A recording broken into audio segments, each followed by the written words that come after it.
Shalom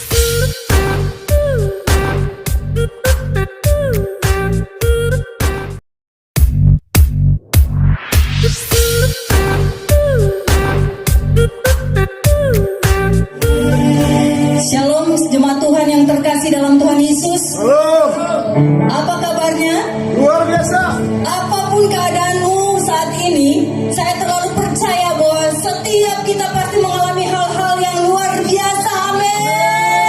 Oke, kita berikan tepuk tangan kemuliaan bagi Tuhan. Sorakan haleluya.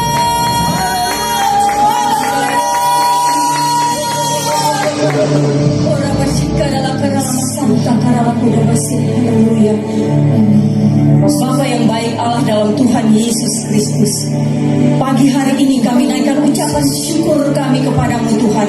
Kalau kami masih bisa ada karena kemurahan Tuhan, kami masih diberi tubuh yang sehat, itu pun karena kasih karunia-Mu Tuhan. Kami masih bisa beribadah pagi ini, semua karena anugerah Tuhan yang besar atas hidup kami. Itu sebabnya tidak ada alasan bagi kami untuk tidak menyembah Tuhan. Apapun keadaan kami saat ini, kami terlalu percaya bahwa kasih setia Tuhan tidak pernah berakhir dalam hidup kami. Terima kasih pagi ini kami mau menaikkan pujian syukur kami, hormat kemuliaan kami, penyembahan kami yang terbaik untuk menyenangkan hati Tuhan. Terima kasih Tuhan Yesus, biarlah penyembahan kami menjadi dupa yang harum yang menyenangkan hati Tuhan. Terpujilah nama-Mu, di dalam nama Yesus kami siap untuk memuji menyembah Engkau lebih lagi. Haleluya, haleluya, haleluya. Mari jemaat Tuhan yang terkasih, sama-sama kita angkat lagu pujian ini. Katakan, hidupku menggenapi firman-Mu.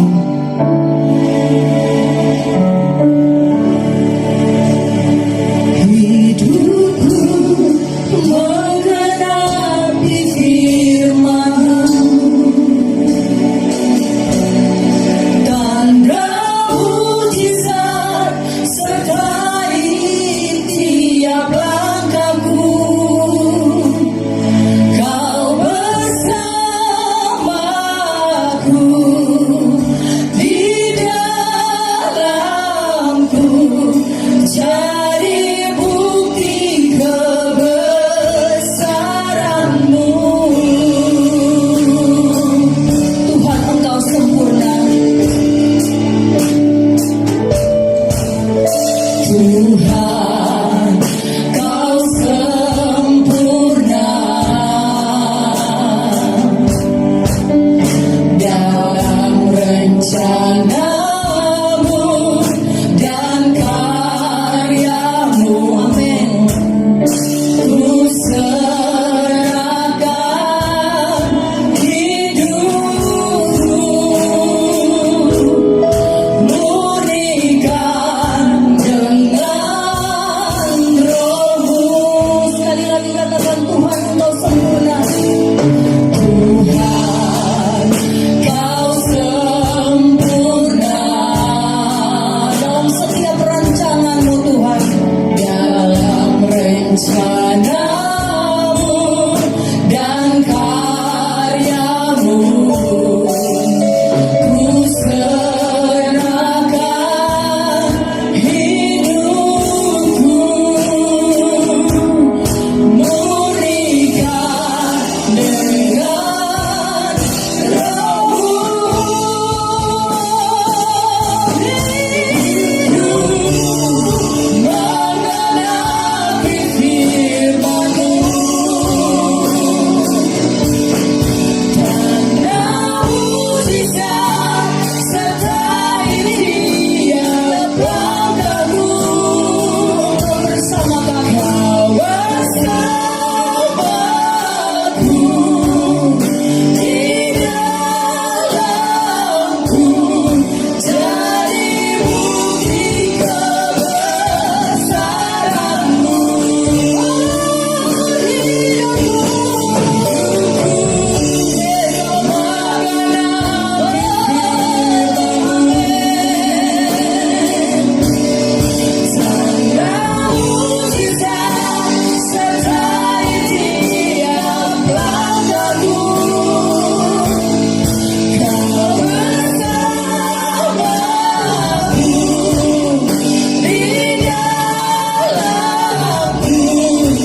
jemaat-Mu Tuhan, baik yang ada di rumah, dimanapun jemaat-Mu berada, bertahtalah di atas pujian mereka, dan lakukanlah mujizat-Mu yang dahsyat terjadi atas setiap jemaat-Mu, apapun pergumulan hidup mereka.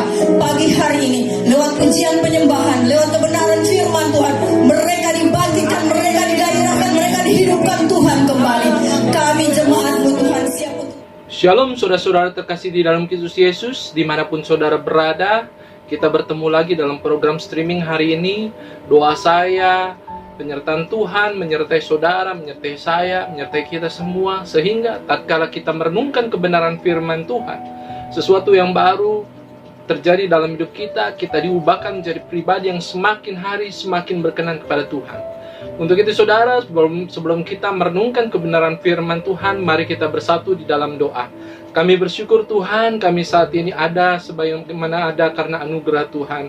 Sebentar kami akan merenungkan kebenaran firman-Mu. Kami membuka hati kami untuk Engkau ubahkan menjadi pribadi yang semakin hari semakin menyenangkan hati Tuhan. Pimpin dan sertai kami semua dalam perenungan kami pada hari ini.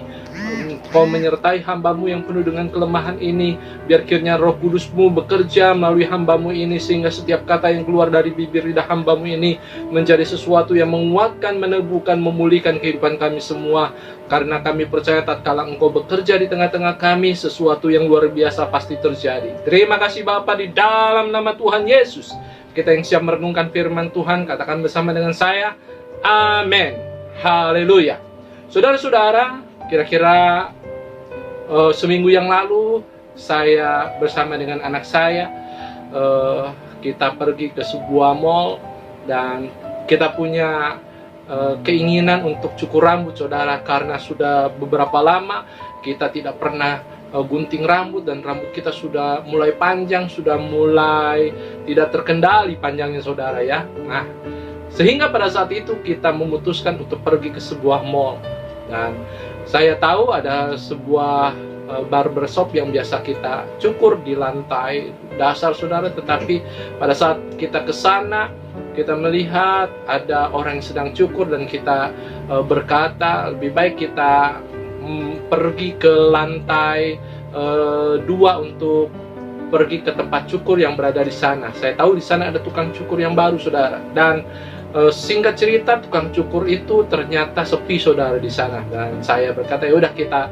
cukur di sini saudara ya. Nah, anak saya dan saya cukur di sana, dan setelah dicukur beberapa lama akhirnya kita selesai cukur saudara. Setelah kita bayar, kita keluar dari tempat cukur itu, anak saya berkata kepada saya, wah Pih, kayaknya nih gunting rambut Jojo nih, model rambut Jojo lebih bagus sebelum dicukur saudara. Pih, wah saya juga melihat saudara, ternyata potongan rambut kita tidak sesuai dengan keinginan kita saudara. Jadi potongan rambut kita itu acak-acakan saudara. Setengah menyesal, tetapi saya berpikir ya sudah dipotong ini gitu saudara ya.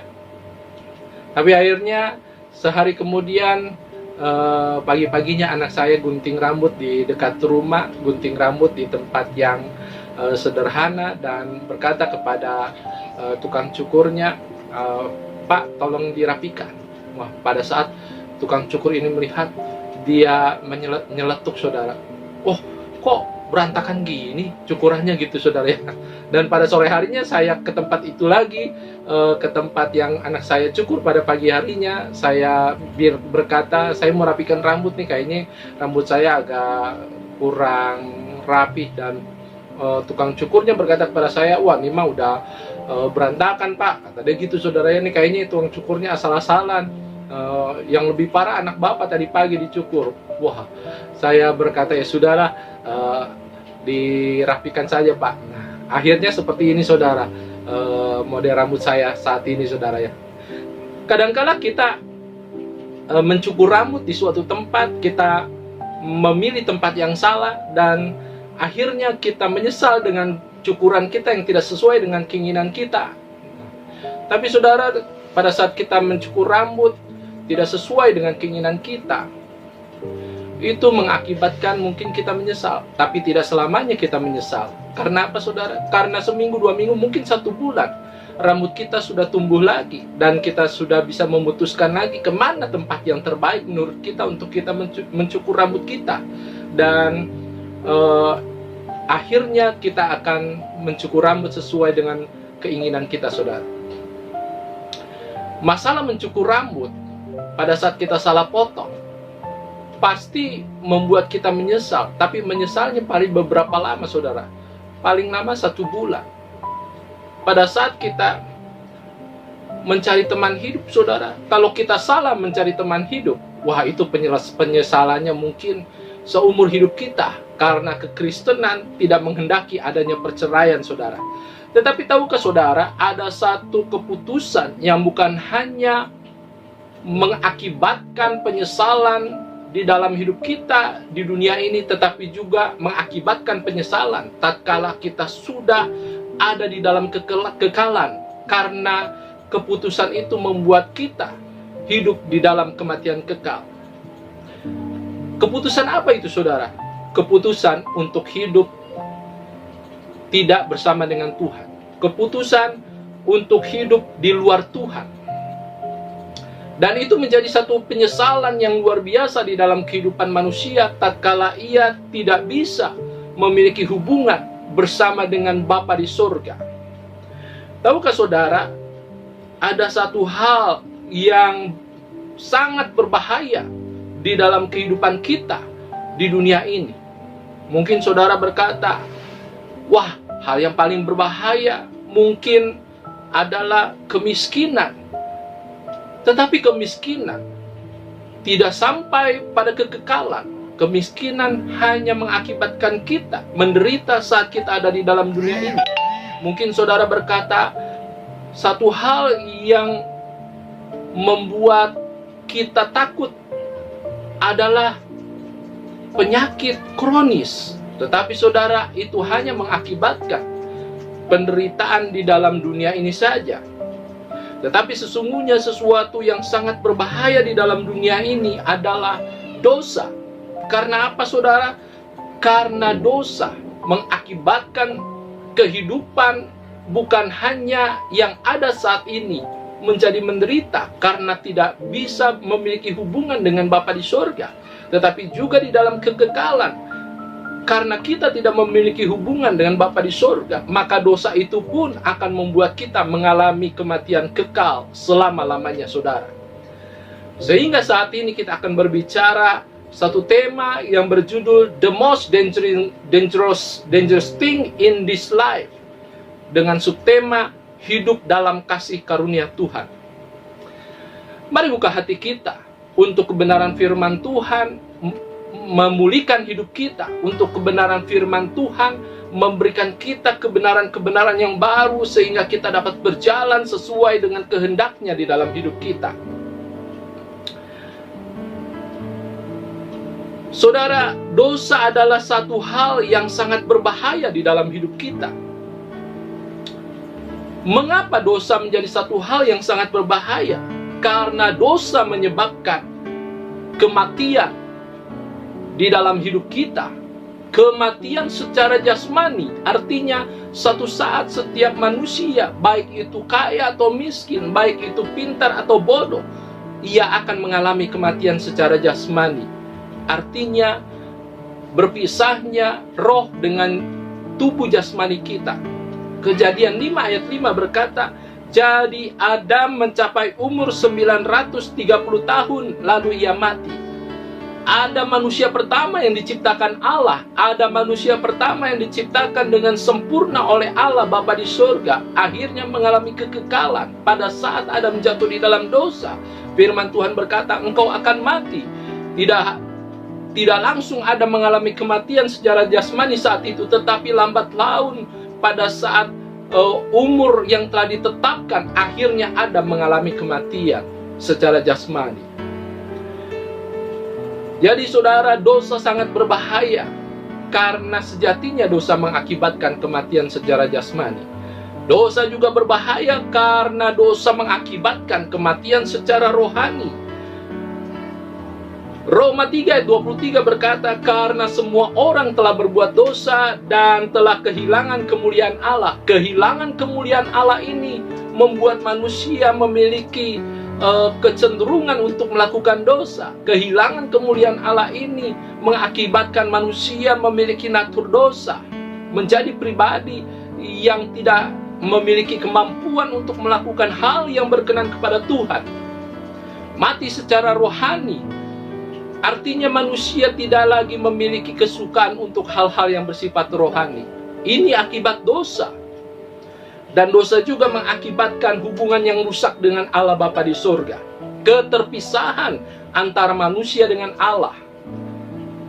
Wahyu 20 ayat 14 berkata, lalu maut dan kerajaan maut itu dilemparkanlah ke dalam lautan api. Itulah kematian yang kedua, lautan api. Jadi keterpisahan antara manusia dengan Allah mengakibatkan manusia mengalami kematian kekal, sebab upah dosa adalah maut, tetapi kasih karunia Allah ialah hidup yang kekal. Jadi saudara, dosa sangat berbahaya. Dosa adalah satu hal yang mengakibatkan hal yang serius di dalam kehidupan manusia. Pada saat manusia jatuh ke dalam dosa, manusia tidak lagi memiliki natur ilahi. Kemuliaan Allah sudah tidak ada lagi di dalam manusia, tetapi berganti dengan natur dosa, kecenderungan untuk melakukan dosa, kecenderungan untuk melakukan hal-hal yang tidak berkenan kepada Tuhan. Tetapi saudara, kita mengucap syukur karena Kristus menjadi manusia, Yesus menjadi manusia. Dia hidup sebagai manusia dan akhirnya dia mati bagi kita orang yang berdosa, sehingga setiap orang yang percaya kepada dia mengalami pembenaran. Kita adalah orang-orang berdosa. Tatkala kita percaya kepada Kristus sebagai Tuhan dan Juru Selamat, kita mengalami pembenaran Allah. Artinya kita dilayakkan untuk memiliki hubungan antara kita dengan Allah Bapa di sorga. Jadi Kristus adalah satu-satunya jalan keluar bagi masalah dosa manusia. Saudara dan saya, kita bersyukur memiliki Allah yang seperti Dia. Kita percaya kepada Kristus sebagai satu-satunya juru selamat dunia, dan kita mengalami pembenaran karena iman kita kepada Dia, bukan karena perbuatan baik kita, tetapi karena iman kita kepada Dia, karena kita percaya akan pengorbanan Kristus di atas kayu salib. Tetapi saudara, hidup kita tidak hanya berhenti percaya kepada Kristus sebagai Tuhan dan Juru Selamat secara pribadi. Kita melakukan hal-hal yang baik karena Allah merancangkan satu kehidupan yang baru, manusia yang baru yang di dalamnya kita melakukan hal-hal yang baik bagi kemuliaan nama Tuhan. Jadi saudara, Kristus adalah satu-satunya jalan keluar bagi masalah dosa manusia. Pembenaran dalam Kristus membuat kita mengalami pengampunan dan hubungan yang dipulihkan Allah. Kita dilayakkan untuk menyebut Dia Bapa. Kita dilayakkan untuk berseru kepada Dia setiap saat karena kita dipulihkan oleh karena Kristus mati ganti kita. Tetapi saudara, masalahnya adalah kadangkala orang yang disebut percaya, orang yang berkata bahwa dia sudah percaya kepada Kristus sebagai Tuhan dan Juru Selamat pribadi, tetapi pada saat dia menjalani hidup selanjutnya, ia hidup bukan dipimpin oleh Roh Kudus. Ia hidup dipimpin oleh keinginan dagingnya kembali. Ia bukan menjalani manusia barunya, tetapi ia masih cinta dengan manusia lamanya, sehingga tidak ada sesuatu yang berubah di dalam kehidupannya. Ia masih sama dengan manusia lamanya. Ia masih sama dengan tabiatnya sebelum mengenal Kristus. Sejatinya orang yang benar-benar berjumpa dengan Kristus, sejatinya orang yang benar-benar mengalami kelahiran baru, percaya dengan Kristus, pastinya ia akan hidup sesuai dengan kehendak Tuhan. Ia akan mengalami perubahan-perubahan hidup yang pada akhirnya ia memiliki kerinduan untuk tetap ada di dalam kasih karunia Tuhan. Saudara, pertanyaannya bagaimana caranya agar kita tetap hidup dalam kasih karunia Allah? Karena ada begitu banyak orang yang tadinya sangat cinta kepada Tuhan, tetapi ia mengakhiri hidupnya di dalam kehidupan yang tidak berkenan kepada Tuhan. Bagaimana caranya kita tetap hidup di dalam kasih karunia Allah yang sejatinya tidak akan pernah meninggalkan kita? Untuk itu mari kita mendasari dengan firman Tuhan di dalam Yosua 7 ayat 1 sampai 26. Saya ulangi sekali lagi, Yosua 7 ayat 1 sampai 26. Tetapi saya akan bacakan buat saudara ayat 1 sampai dengan ayat 13. Yosua 7 ayat 1 sampai dengan ayat yang ke-13. Firman Tuhan berkata, dosa dan hukuman akan. Tetapi orang Israel berubah setia dengan mengambil barang-barang yang dikhususkan itu. Karena Akan bin Karmi bin Zabdi bin Zera dari suku Yehuda mengambil sesuatu dari barang-barang yang dikhususkan itu. Lalu bangkitlah murka Tuhan terhadap orang Israel. Yosua menyuruh orang dari Yeriko ke Ai yang letaknya dekat Bet Awen di sebelah timur Betel, dan berkata kepada mereka demikian, pergilah ke sana dan intailah negeri itu. Maka pergilah orang-orang itu ke sana dan mengintai kota Ai. Ayat yang ketiga, kemudian kembalilah mereka kepada Yosua dan berkata kepadanya, tidak usah seluruh bangsa itu pergi, biarlah hanya kira-kira 2 atau 3 ribu orang pergi untuk menggempur Ai itu. Janganlah kau susahkan seluruh bangsa itu dengan berjalan ke sana, sebab orang-orang di sana sedikit saja. Maka berangkatlah kira-kira 3.000 orang dari bangsa itu ke sana, tetapi mereka melarikan diri dari orang-orang Ai, di depan orang-orang Ai. Sebab orang-orang Ai menewaskan kira-kira 36 orang dari mereka. Orang-orang Israel itu dikejar dari depan pintu gerbang kota itu sampai ke Shebarim dan dipukul kala di lereng. Lalu tawarlah hati bangsa itu sangat.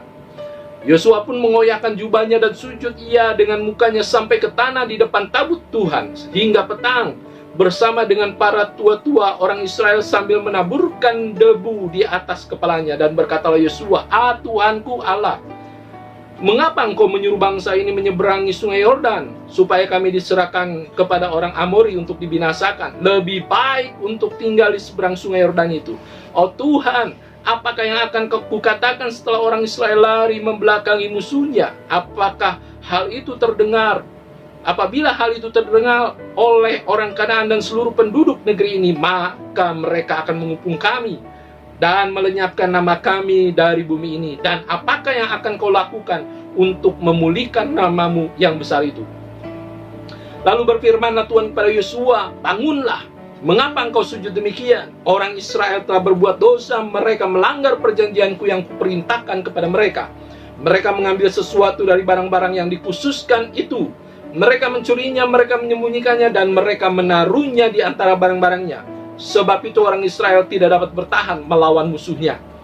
Mereka membelakangi musuhnya, sebab mereka itu pun dikhususkan untuk ditumpas. Aku tidak akan menyertai kamu lagi jika barang-barang yang dikhususkan itu tidak kamu punahkan dari tengah-tengahmu. Bangunlah, kuduskanlah bangsa itu dan katakan, kuduskanlah dirimu untuk esok hari, sebab demikianlah firman Tuhan Allah Israel. Hai orang Israel, ada barang-barang yang dikhususkan di tengah-tengahmu, kamu tidak akan dapat bertahan menghadapi musuhmu. Sebelum barang-barang dikhususkan itu, kamu jauhkan dari tengah-tengah kamu. Demikian jauh pembacaan firman Tuhan. Saudara dapat melanjutkannya di dalam perenungan saudara secara pribadi. Saudara, firman Tuhan ini berbicara tentang dosa dan hukuman akan.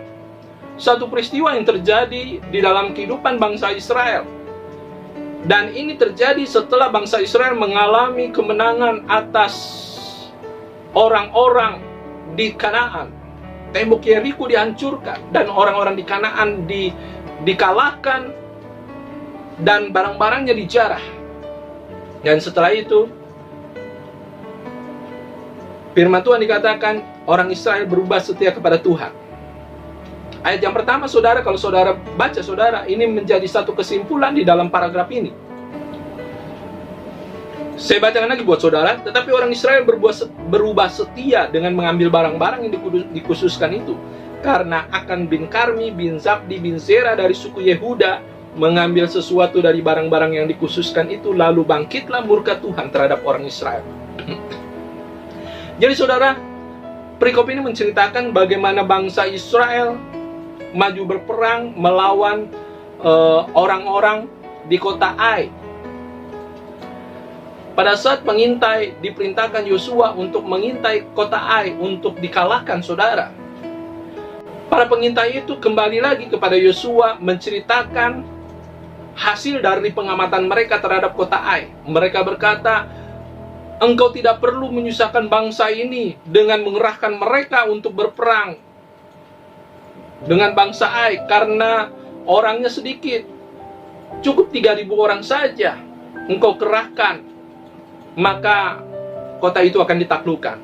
Tetapi di luar dugaan, saudara, firman Tuhan katakan, pada saat mereka hendak menaklukkan kota Ai, kota yang lebih kecil daripada kota yang telah ditaklukkan sebelumnya oleh bangsa Israel, mereka dikalahkan. Bahkan firman Tuhan katakan, belum sempat masuk ke dalam kota, mereka dikalahkan di gerbang kota, dan mereka dikejar sehingga menewaskan 36 orang dari pasukan Israel. Dan itu membuat mereka menjadi tawar hati, saudara. Bayangkan 3.000 orang dikerahkan, dan 36 dari 3.000 orang itu tewas oleh bangsa Ai.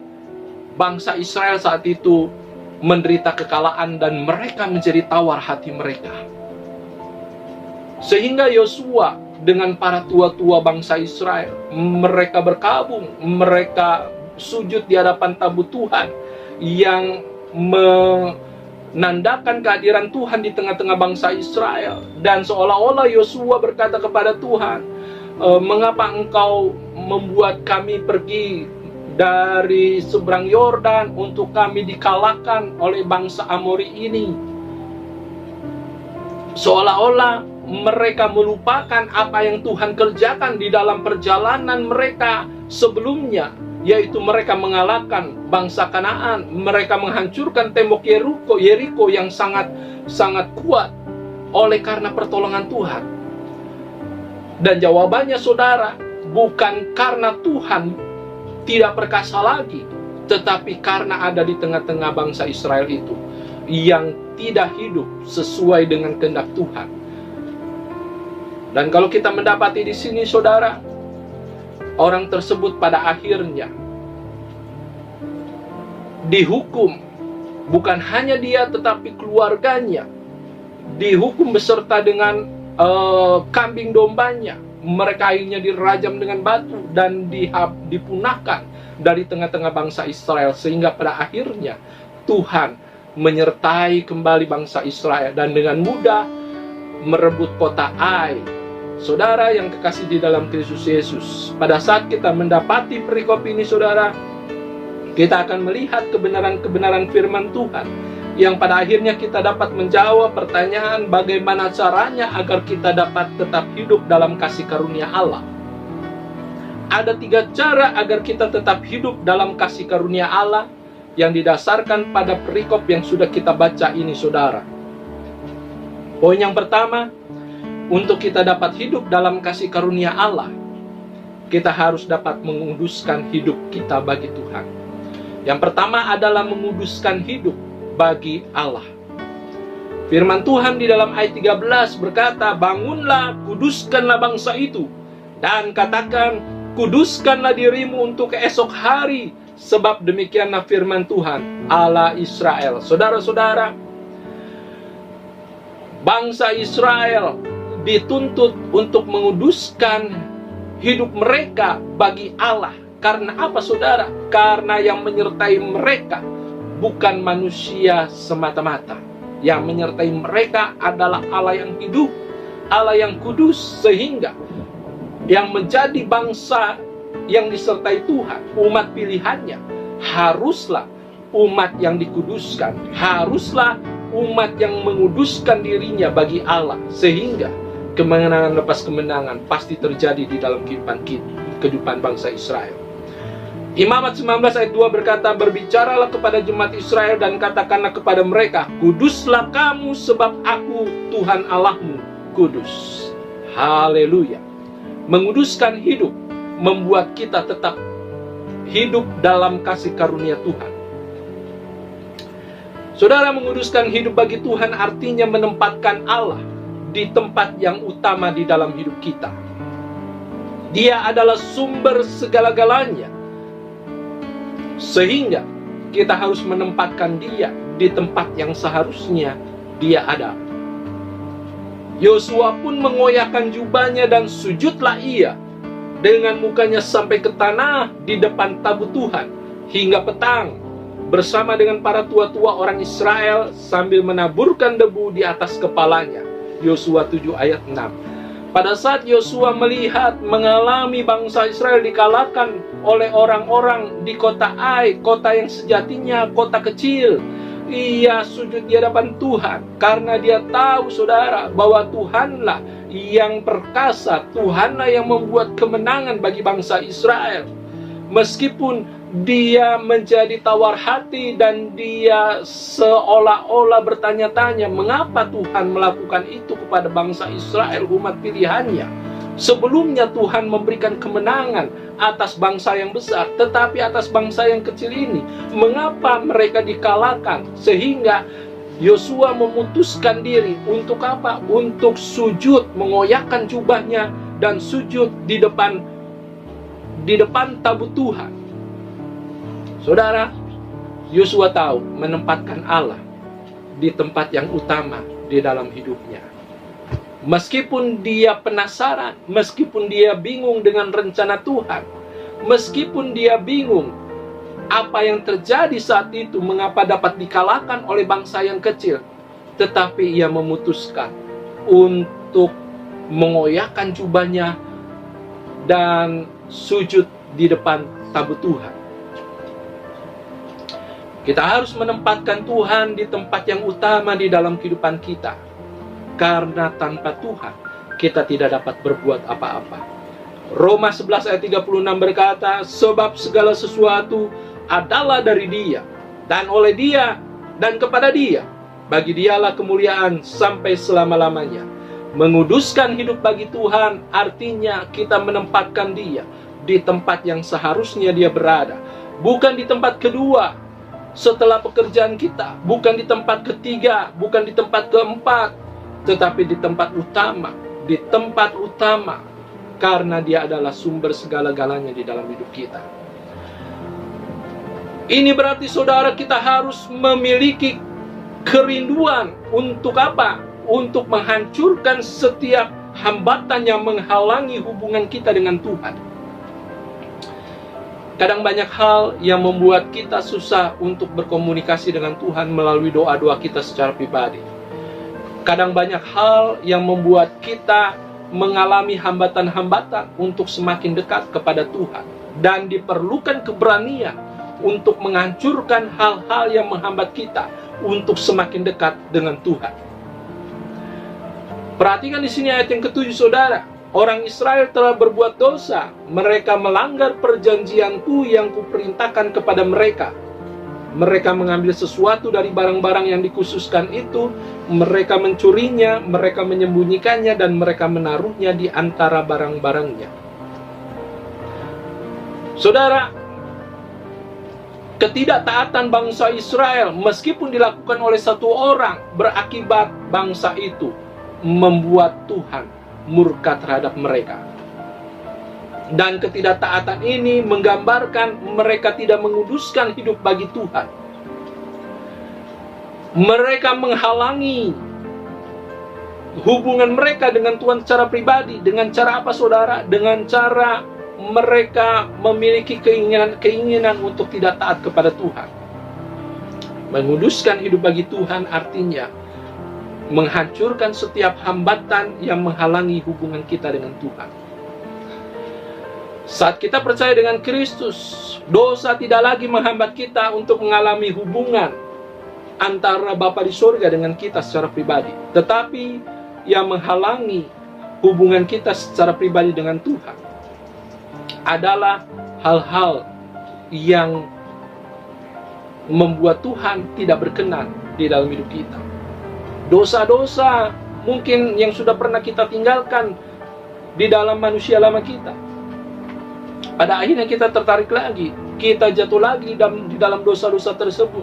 Ini berarti kita memberi hambatan-hambatan untuk hubungan yang semakin intim dengan Tuhan. Mari kita memiliki kerinduan untuk menguduskan hidup kita bagi Tuhan. Dengan cara apa? Dengan cara menghancurkan setiap hambatan yang menghalangi hubungan kita dengan Tuhan.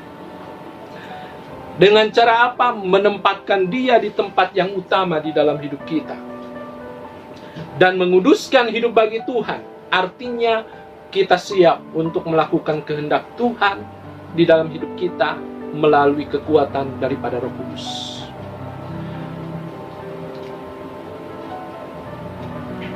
Bangunlah, kuduskanlah bangsa itu, dan katakan, kuduskanlah dirimu untuk esok hari, sebab demikianan firman Tuhan Allah Israel. Yosua 7 ayat 13. Yosua memberitahukan kepada bangsa Israel firman Tuhan yang disampaikan kepada dia untuk mereka menguduskan diri mereka, supaya mereka dilayakkan kembali dipimpin oleh Tuhan Allah yang kudus itu.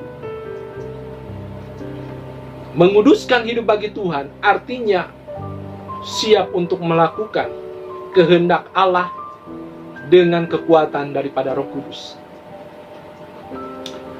Ada satu pribadi yang memberikan kemampuan untuk kita hidup di dalam kekudusan bersama dengan Tuhan, yaitu Roh Kudus. Kita dapat berbeda dengan dunia kalau kita dipimpin dan dikuasai oleh Roh Kudus. Kita dapat diubahkan oleh Tuhan secara pribadi, dan kita berubah tidak lagi seperti dunia, tetapi semakin hari diubahkan seperti Kristus dengan kekuatan yang berasalnya daripada Roh Kudus. Mazmur 143 ayat 10 berkata, ajarlah aku melakukan kehendak-Mu, sebab Engkaulah Allahku. Kiranya Roh-Mu yang baik itu menuntun aku di tanah yang rata. Hari-hari ini kita dikejutkan dengan banyak hal. Hari-hari ini kita diperhadapkan dengan pergumulan-pergumulan yang begitu berat. Tetapi ada satu pribadi yang menyertai kita. Ada satu pribadi yang memberikan kekuatan kepada kita, sehingga kita dapat hidup seperti yang Tuhan mau. Sehingga kita dapat melakukan kehendak Bapa di surga di dalam kehidupan kita sehari-hari. Dan melalui hidup kita, nama Tuhan dipermuliakan. Dengan kekuatan siapa, saudara? Dengan kekuatan Roh Kudus. Glory bagi nama Tuhan. Poin yang kedua, bagaimana caranya untuk kita tetap hidup dalam kasih karunia Tuhan? Artinya, kita tidak lagi hidup di dalam dosa, kita tidak lagi hidup di dalam hal yang sangat berbahaya di dunia ini, tetapi kita hidup di dalam kasih karunia Tuhan. Bagaimana caranya? Kita tetap hidup di dalam kasih karunia Tuhan. Yang kedua, kita harus hidup bagi Kristus. Hidup bagi Kristus, bukan bagi diri kita sendiri. Roma 6 ayat 11 berkata, demikianlah kamu memandangnya bahwa kamu telah mati bagi dosa, tetapi kamu hidup bagi Allah dalam Kristus Yesus. Saudara yang percaya kepada Kristus sebagai Tuhan dan Juru Selamat secara pribadi, firman Tuhan hari ini mengingatkan kita kembali bahwa kita telah mati bagi dosa. Kita tidak lagi menjadi hamba dosa, tetapi kita harus menjadi hamba kebenaran. Karena sejatinya orang yang percaya kepada Kristus adalah hamba kebenaran. Artinya orang-orang yang harus melakukan kebenaran di dalam hidupnya sehari-hari. Orang-orang yang memiliki kemampuan untuk melakukan hal-hal yang benar di mata Tuhan. Orang-orang yang harus hidup bagi Kristus. Glory bagi nama Tuhan. Hidup bagi Kristus artinya kita menyadari eksistensi Tuhan dalam hidup kita. Pada saat kita berkata kita hidup bagi Kristus, artinya kita menyadari siapa diri kita, dan kita menyadari siapa Tuhan yang kita sembah. Ini berarti bukan hanya kita menempatkan Dia sebagai Tuhan yang terutama di dalam hidup kita, tetapi kita juga memiliki pusat di dalam kehidupan kita, yaitu Kristus, bukan hal yang lain. Karena hidup bagi Kristus adalah menyadari eksistensi Tuhan di dalam hidup kita. Ayat 20 di dalam Yosua 7 yang kita renungkan hari ini, lalu akan menjawab Yosua, katanya, benar, akulah yang berbuat dosa terhadap Tuhan Allah Israel, sebab beginilah perbuatanku. Ayat-ayat selanjutnya diceritakan apa yang dilakukan oleh Akan. Jadi Akan memilih hal-hal yang menarik baginya dari jarahan-jarahan yang diperoleh oleh bangsa Israel tatkala menaklukkan tanah Yeriko, saudara, akan tertarik dan akhirnya dia mengambil jarahan-jarahan itu bagi dirinya sendiri. Dia tidak menyadari eksistensi Tuhan di dalam hidupnya.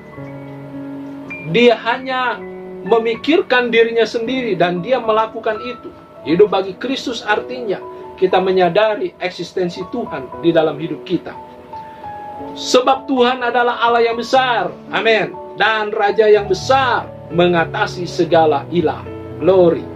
Mazmur 95 ayat 3 berkata, Allah itu besar, Dia maha besar, dan Dia harus diimplementasikan di dalam hidup kita keberadaan Dia. Artinya, kalau kita menyadari bahwa Tuhan memiliki eksistensi yang luar biasa di dalam hidup kita, maka kita harus hidup bukan bagi diri kita sendiri, tetapi bagi Kristus. Akan menyadari dosanya, dia tidak bisa menyembunyikan dosanya di hadapan Tuhan. Sehingga tatkala Yosua berkata, apa yang engkau lakukan?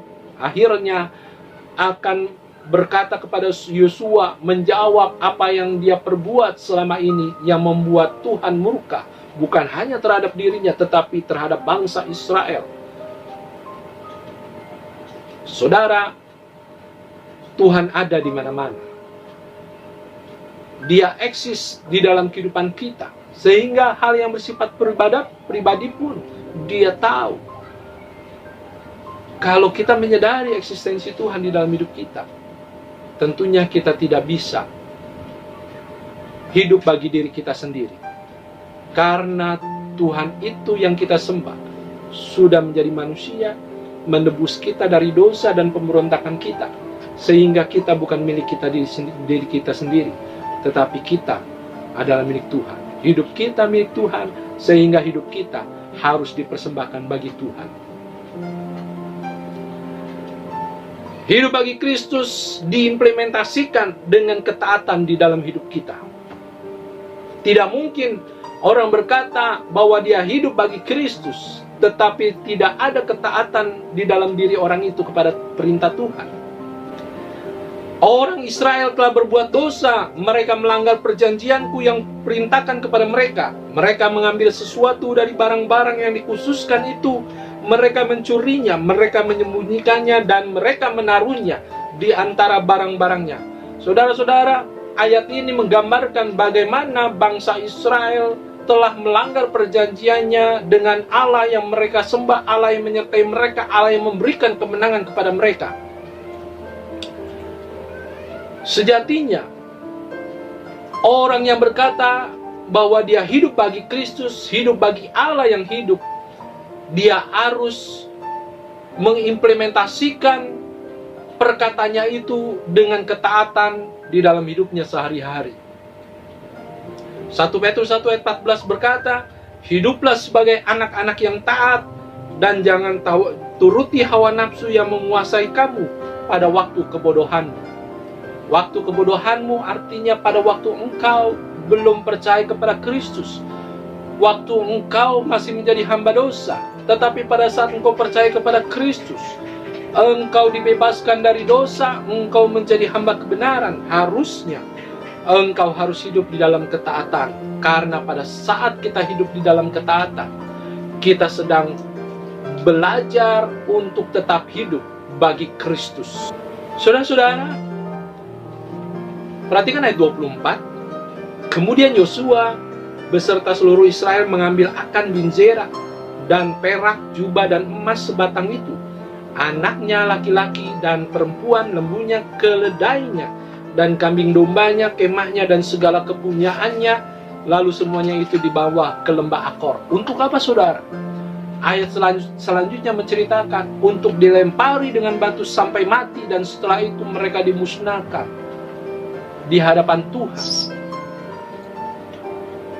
Ternyata, saudara, apa yang dilakukan oleh Akan berdampak bukan hanya bagi dirinya, tetapi bagi anak istrinya, bagi harta bendanya, bagi orang-orang sekitarnya. Bahkan sebelumnya, saudara, apa yang dilakukan Akan berdampak bagi bangsa Israel karena mereka akhirnya dikalahkan oleh bangsa Ai. Saudara, hidup bagi Kristus adalah hidup yang memberi dampak bagi orang lain.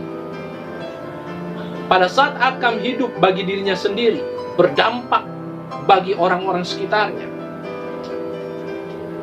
Apalagi kalau kita hidup bagi Kristus, hidup kita pasti berdampak, bukan hanya bagi diri kita sendiri, tetapi bagi keluarga kita, bagi orang-orang sekitar kita. Jadi poin yang kedua ini menjadi poin yang luar biasa. Pada saat kita dipanggil oleh Tuhan menjadi umat pilihannya, pada saat kita dilayakkan untuk memiliki hubungan antara kita dengan Bapa di surga, kita harus hidup bagi Kristus. Karena kita dipanggil bukan hanya menjadi percaya, tetapi kita dipanggil untuk menghidupi manusia baru kita dengan cara seperti yang Tuhan mau. Sehingga kita mempersembahkan hidup ini bukan untuk kemuliaan kita, tetapi bagi kemuliaan nama Tuhan. Haleluya. Poin yang ketiga, poin yang terakhir, untuk kita tetap hidup dalam kasih karunia Allah, kita harus berjalan dalam iman. Katakan sekali lagi bersama dengan saya, berjalan dengan iman. Berjalan dengan iman artinya kita percaya penyertaan Tuhan di dalam hidup kita. Ayat 7 berkata, dan berkatalah Yosua, Tuhanku Allah, mengapa engkau menyuruh bangsa ini menyeberangi sungai Yordan, supaya kami diserahkan kepada orang Amori untuk dibinasakan? Lebih baik kalau kami putuskan tadinya untuk tinggal di seberang sungai Yordan itu. Ini perkataan Yosua kepada Tuhan, seolah-olah Yosua melupakan sebelum mereka dikalahkan oleh orang-orang di kota Ai. Mereka mengalami kemenangan besar bersama dengan Tuhan pada saat mereka merebut kota Yeriko dan menghancurkan orang-orang yang tinggal di dalam kota Yeriko tersebut, saudara. Kemenangan besar itu membuat bangsa-bangsa di sekitar Yeriko, mereka takut dan gentar terhadap bangsa Israel, karena bangsa Israel disertai oleh Allah yang hidup. Tetapi seolah-olah perkataan Yosua ini, ia lupa akan penyertaan Allah di dalam kehidupan bangsa Israel sebelumnya. Pada saat mereka mengalami kekalahan oleh orang-orang di kota Ai, mereka menjadi tawar hati. Kadangkala pada saat kita mengalami pergumulan yang membuat kita lemah, kita menjadi tawar hati, sehingga kita melupakan penyertaan Tuhan yang baru saja kita alami di dalam hidup kita. Firman Tuhan hari ini berbicara kepada saudara dan saya untuk kita mengingat penyertaan Tuhan yang luar biasa di dalam hidup kita. Karena berjalan dengan iman, artinya kita percaya penyertaan Tuhan di dalam hidup kita. Penyertaan pribadi yang tidak nampak itu menyertai hidup kita hari lepas hari, dalam suka ataupun duka, dan penyertaan itu sempurna di dalam hidup kita. Berjalan dengan iman artinya kita juga percaya bahwa Tuhan itu adalah Tuhan yang punya rancangan terbaik buat kita. Ayat yang tadi saudara, yang sudah saya bacakan buat saudara di dalam ayat 7 ini, seolah-olah Yosua tidak mengerti rancangan Tuhan. Seolah-olah Tuhan punya rancangan yang tidak baik kepada bangsa Israel, sehingga dia berkata, mengapa engkau menyuruh bangsa ini menyeberangi sungai Yordan, supaya kami diserahkan kepada orang Amori untuk dibinasakan? Padahal sejatinya Allah menuntun bangsa Israel supaya mereka menempati tanah perjanjian atau tanah Kanaan. Tetapi yang membuat mereka dikalahkan oleh orang-orang di kota Ai adalah dosa yang dilakukan oleh salah seorang dari bangsa Israel. Saudara, jangan kita cepat untuk mempersalahkan Tuhan terhadap apa yang terjadi di dalam kehidupan kita.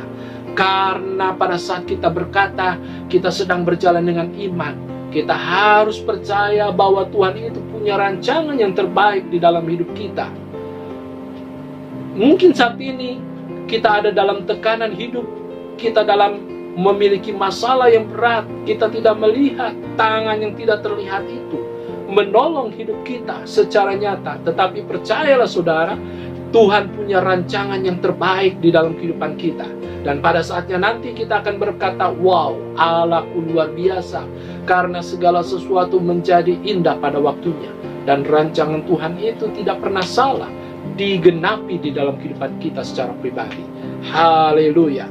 Berjalan dengan iman artinya kita memiliki hidup yang di dalamnya kita mengerti bahwa segala sesuatu berbicara tentang Tuhan, bukan tentang kita.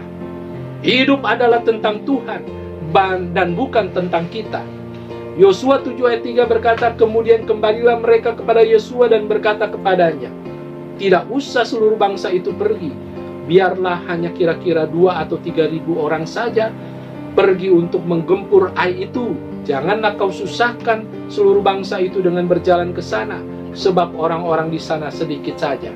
Tak kala para pengintai diperintahkan Yosua untuk mengintai kota Ai, mereka kembali dan mereka berkata, udah nggak usah susah-susah, cukup 2 atau 3 ribu orang saja mengembur kota itu, pastinya kita dapat merebut kota itu.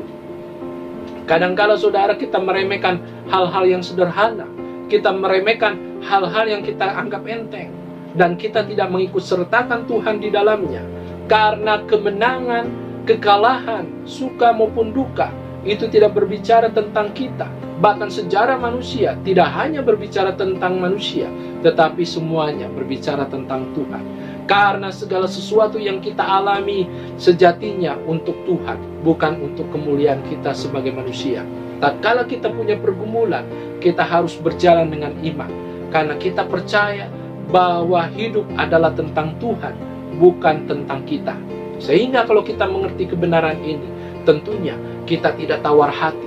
Tentunya kita akan tetap melangkah menjalani hidup kita, meskipun kita belum melihat realisasi apa yang kita dapatkan pada saat kita berjalan bersama dengan Tuhan. Tetapi kita tetap percaya bahwa Tuhan itu tidak pernah ingkar janji, karena segala sesuatu yang terjadi di dalam hidup kita berbicara tentang Tuhan. Sejarah akan mengukir bahwa segala sesuatu adalah tentang Tuhan, bukan tentang manusia, tetapi tentang Tuhan. Sehingga segala sesuatu harus kita persembahkan bagi kemuliaan nama Tuhan. Biar kiranya 3 kebenaran ini membuat kita mengerti untuk kita tetap hidup dalam kasih karunia Tuhan. Poin yang pertama adalah kita harus menguduskan hidup bagi Allah. Menguduskan hidup bagi Allah artinya kita mempersembahkan hidup kita hanya bagi Tuhan Allah yang kita sembah. Dan poin yang kedua saudara, untuk kita dapat tetap hidup dalam kasih karunia Tuhan, kita harus memiliki keberanian hidup bagi Kristus, bukan hanya untuk diri kita sendiri, tetapi bagi Kristus Allah yang kita sembah. Dan poin yang terakhir, kita harus berjalan dengan iman, karena iman mengalahkan dunia. Dan kita harus percaya di dalam iman kita dapat melakukan hal-hal yang luar biasa bersama dengan Tuhan. Amin buat firman Tuhan. Mari kita bersatu di dalam doa. Bapa yang bertata di dalam kerajaan surga, terima kasih atas kebenaran firman-Mu untuk kami boleh menyadari bahwa ada satu hal yang sangat-sangat berbahaya di dalam hidup ini, yaitu dosa. Karena dosa dapat membuat kami mengalami kematian jasmani secara rohani, bahkan kematian kekal. Karena dosa dapat membuat kami memiliki hubungan yang terputus dengan Tuhan, sehingga kami tidak memiliki pengharapan. Tetapi kami mengucap syukur memiliki Allah yang sudah mati mengganti kami, sehingga kami memiliki pembenaran di dalam iman kami terhadap pengorbanan Kristus Yesus di atas kayu salib. Kami memiliki hubungan yang dipulihkan. Tuhan, terima kasih atas kebenaran firman-Mu, mengajar kami untuk tetap dalam kasih karunia Tuhan, untuk hidup dalam kasih karunia Tuhan, sehingga hidup kami menjadi hidup yang diberkati. Berkati setiap jemaat-Mu dimanapun mereka berada, supaya penyertaan Tuhan luar biasa di dalam hidup mereka. Nyatakan anugerah-Mu, belas kasih-Mu kepada mereka semua. Terima kasih Bapa, di dalam nama Tuhan Yesus, kita yang sudah diberkati Tuhan katakan bersama, amin.